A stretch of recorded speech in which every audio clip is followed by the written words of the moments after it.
Buenos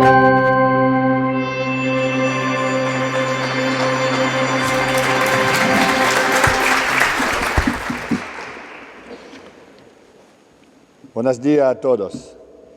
Mesdames, Messieurs, Monsieur le ministre de l'Agriculture, cher Luis, Monsieur l'ambassadeur de France en Espagne, Madame la secrétaire, Mesdames et Messieurs, en vos grades et qualités. Permettez-moi d'abord de vous dire que je suis très heureux d'être ici à Madrid pour participer à cet atelier de la COP et notamment pour un sujet essentiel pour l'avenir de l'agriculture, qui est l'initiative 4 pour 1000, j'y reviendrai évidemment.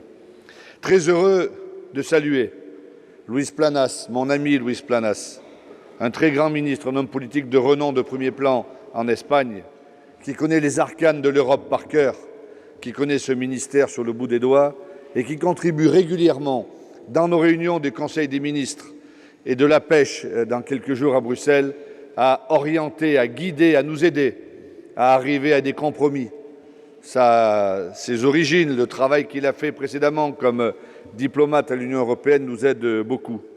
Et en dehors de ses qualités personnelles, évidemment, et professionnelles, je voudrais saluer l'homme qui est devenu un ami. Nous partageons beaucoup de choses, beaucoup de réflexions philosophiques, politiques. Nous partageons beaucoup de regards sur la vie. Et c'est important aussi en politique, lorsque l'humain prend la place, c'est comme en agriculture. L'agriculture, ce n'est pas uniquement des théories que l'on apprend, il en faut. Ce n'est pas uniquement toute la recherche que nous allons mettre en place pour l'avenir, elle est essentielle. Mais c'est surtout la relation entre l'homme et la femme, la relation entre celles et ceux qui travaillent les sols. Et je ne connais pas un agriculteur, je ne connais pas une agricultrice qui travaille tous les jours les pieds dans la terre, les pieds dans le sol et qui veulent empoisonner les sols. Je ne connais pas un agriculteur, je ne connais pas une agricultrice qui aujourd'hui n'a pas pris conscience de l'intérêt de ce qui se passe dans le monde, sur la planète, du réchauffement climatique, du travail que nous devons faire toutes et tous pour protéger le climat. Et c'est la raison pour laquelle je suis vraiment très heureux d'être ici ce matin parmi vous. Je voudrais saluer ce grand pays qu'est l'Espagne d'avoir pris comme ça au pied levé l'organisation de cette COP. C'était important et merci. Merci à l'Espagne, au président Pedro Sánchez, d'avoir accepté comme ça de relever ce défi. Mais ce défi, il est indispensable. Pour nous, Français, pour nous, Européens, il est essentiel. Nous savons bien aujourd'hui que lorsque nous allons continuer à devoir nourrir nos concitoyens espagnols, français, européens sur le monde, nous savons bien lorsque demain, il y aura 9-10 milliards d'habitants sur la planète, qu'il faudra que ces habitants puissent avoir une alimentation la plus saine, la plus sûre, la plus durable, de qualité. Et surtout qu'elle soit accessible à tous. Qu'il n'y ait pas une ségrégation ni par la géographie, ni par l'argent. Que le Nord ne se nourrisse pas avec des produits de qualité, quand le Sud se nourrirait moins bien avec d'autres produits. Que les femmes et les hommes qui ont le plus grand pouvoir d'achat, qui sont les plus riches, se nourrissent avec des produits de grande qualité, alors que ceux sur notre planète qui sont les plus pauvres n'y arriveraient pas. C'est cela l'enjeu que nous devons faire, et c'est ce travail sur lequel nous devons aller. Et l'initiative 4 pour 1000 est en ce sens indispensable. Elle avait été lancée notamment par mon prédécesseur, que je veux saluer, Stéphane Le Foll, en France, pour la COP 21 à Paris. Cette initiative de regarder ce qu'est réellement le sol, de voir comment ces sols, dans toute l'Europe et ailleurs, petit à petit se sont appauvris par nos pratiques agraires, appauvris par les produits que nous leur avons mis dessus, appauvris tout simplement parce que le réchauffement climatique, parce que le dérèglement climatique a beaucoup joué.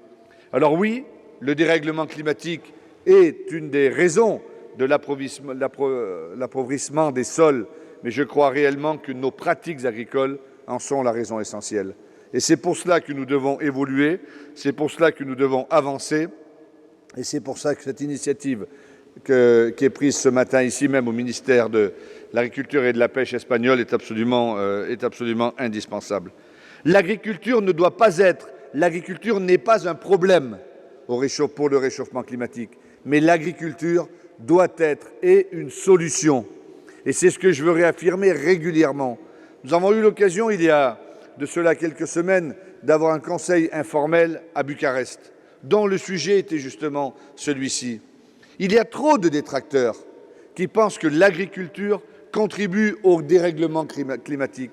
Il y a trop de détracteurs qui pensent que l'agriculture ne se soucie pas de ces sujets. Or, le travail que nous menons à l'intérieur des pays de l'Union européenne et sur l'ensemble d'autres pays sur la planète, sur la recherche, sur la formation des agriculteurs qui est absolument indispensable, ce travail-là, nous le menons et nous devons en être fiers. Et c'est la raison pour laquelle l'agriculture est vraiment une pourvoyeuse de solutions pour lutter contre le réchauffement climatique et pour permettre au sol de se régénérer. Et c'est en ce sens que l'initiative 4 pour 1000 vise vraiment à compenser, vise vraiment à contribuer à la fin de cette atténuation des sols qui est en train de s'appauvrir grâce à un meilleur stockage du carbone des sols et grâce à ce que nous allons faire demain. Cette amélioration des sols, elle se fera lorsque l'ensemble de celles et ceux qui sont sur la recherche travailleront ensemble. Je veux saluer ici le CIRAD et sa directrice adjointe qui font un grand travail. Je veux saluer l'INRA, l'INRAE, notre institut de recherche français qui rayonne dans le monde entier, qui fait également un travail. Mais nous devons aussi penser à l'évolution de nos cultures, penser à l'évolution de nos pratiques agraires. En effet, tout à l'heure, le ministre Luis Planas le disait, ce qui nous importe, c'est les 30 cm de sol qui sont entre la surface et en dessous. Et c'est là-dessus que nous devons travailler. Tous les pays y travaillent. Et je souhaite, comme l'Espagne, que la politique agricole commune que nous sommes en train de discuter, de négocier pas à pas, notamment sur le budget, doit avancer. Il y a un point symbolique sur la programmation de la politique agricole commune, c'est le mémorandum de Madrid, celui qui a été fait ici même en juin 2018, lorsque 20 États membres de l'Union européenne ont dit ensemble que si nous voulons continuer à avoir une agriculture résiliente, si nous voulons aborder la transition agroécologique, si nous voulons travailler sur l'amélioration des sols, si nous voulions travailler contre les aléas climatiques, sanitaires, économiques, si nous souhaitons que les agriculteurs demain puissent mieux vivre de leur travail, et si nous souhaitons surtout que l'alimentation qu'ils produisent soit riche, soit saine, soit durable, alors il faut que le cadre financier pluriannuel, alors il faut que le budget de la future PAC ne soit pas amoindri et ne soit pas baissé. Et c'est le travail que nous menons côte à côte avec le ministre Planas et avec d'autres États membres.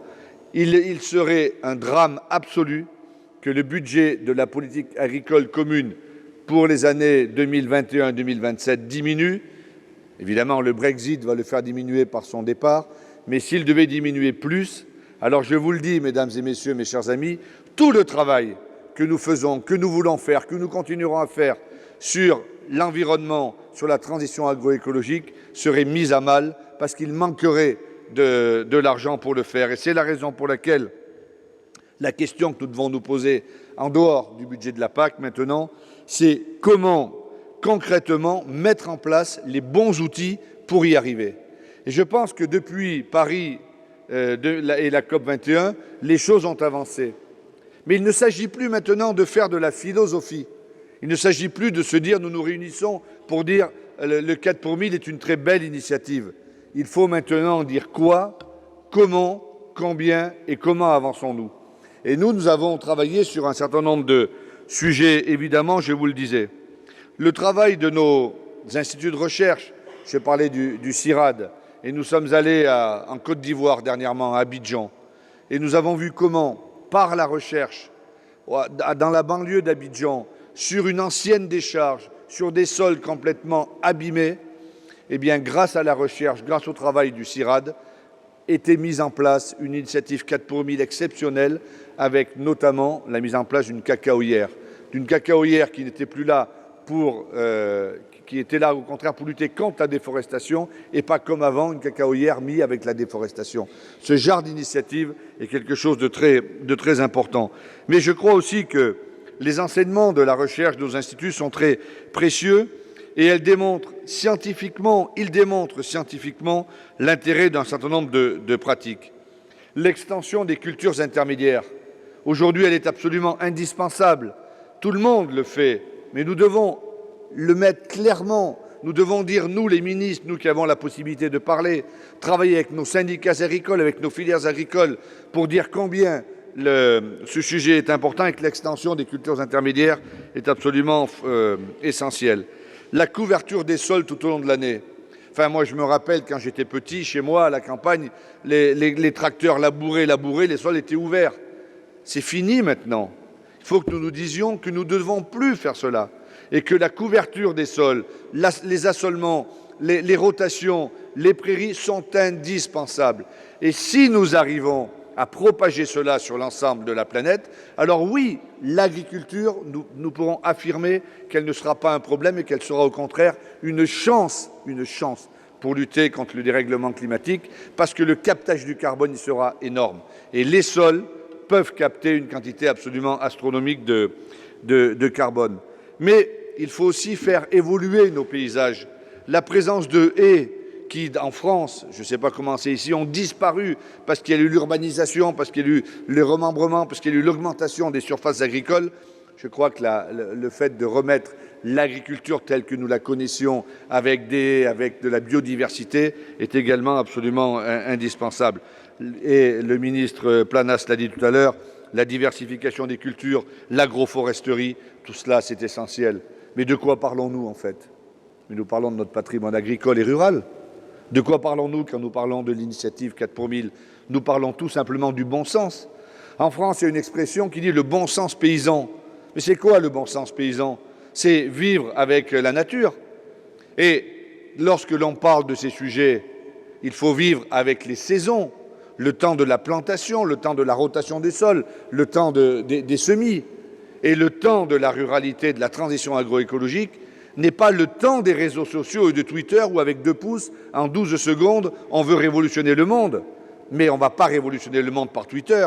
Nous allons améliorer la planète par l'agriculture, par nos pratiques agraires et par l'évolution de ce que nous ferons.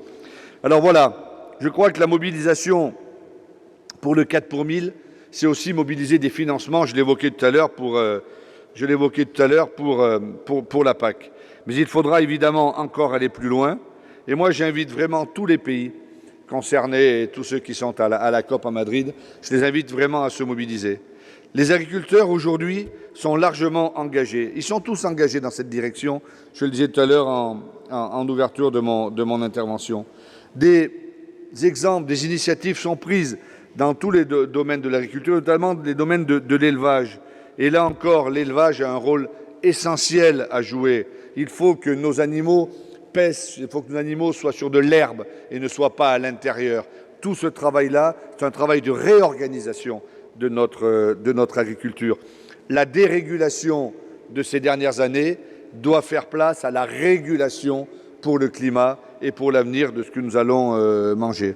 Et parallèlement, tout ce qui se passe au niveau du domaine de l'élevage est quelque chose de très important. C'est un rôle essentiel pour les sols, mais je voudrais signaler aujourd'hui, grâce aux initiatives par exemple de Bif Carbone et à la ferme laitière bas carbone, ce sont plus de 10 000 exploitations à travers la France qui vont réduire leur empreinte carbone sur la base d'objectifs quantifiés à l'horizon des 10 prochaines années. C'est possible dans le domaine de l'élevage, il faut le faire savoir, parce que les agriculteurs bougent.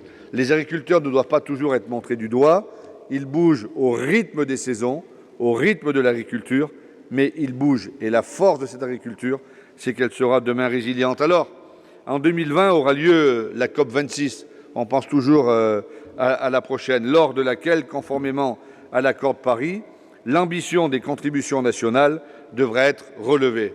Ça serait absolument indispensable. La séquestration du carbone par l'agriculture, par les forêts, jouera un rôle important. Et nous avons vu cet été, avec ce qui s'est passé en Amérique du Sud, nous avons vu cet été que le rôle de la forêt, qui est un puits de carbone sans fond lui aussi, est absolument essentiel. Moi, quand je regarde les rapports du GIEC et quand on me fait des résumés des notes, je ne les ai pas tous lus, je m'aperçois que à la fois nous allons dans la bonne direction et à la fois nous n'avons pas totalement compris l'enjeu d'avenir. Et je pense que le GIEC doit nous amener à réfléchir. Mais à côté du GIEC, je pense que nos agriculteurs, en Espagne comme en France, en Europe, comme ailleurs dans le monde, réfléchissent eux-mêmes à ce qu'ils doivent faire. Eh bien, l'agroforesterie est absolument indispensable. La couverture des sols, la rotation, ce que nous devons faire en agriculture est absolument primordial. Et je crois vraiment que dans l'initiative que nous avons prise ce matin, dans la volonté qu'ont nos agriculteurs, dans la volonté politique qu'ont nos gouvernements, le président Macron, le président Sanchez ici, je crois que nous sommes dans la bonne direction et que l'Espagne et la France marchent main dans la main pour une agriculture plus résiliente, main dans la main pour une agriculture plus durable, main dans la main pour que nos agriculteurs puissent travailler ensemble à la capture du carbone, parce que main dans la main, pour que demain, il y ait encore un futur à notre planète. Le futur de la planète, il passera aussi par le futur de l'agriculture. Je vous remercie.